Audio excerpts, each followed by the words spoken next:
كان هناك في يوم من الأيام مملكة بعيدة تدعى نيرفانا، كانت مشهورة بجبالها الشاهقة وغاباتها الكثيفة.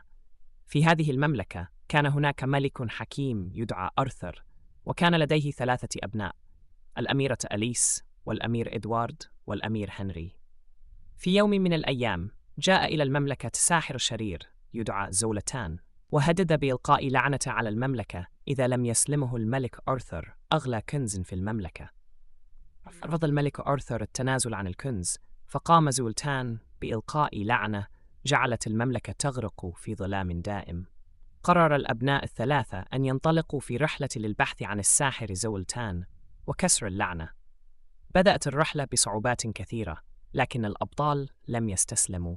واجهوا مخلوقات مخيفة، وحلوا ألغاز معقدة، وتعلموا أن يعملوا كفريق واحد.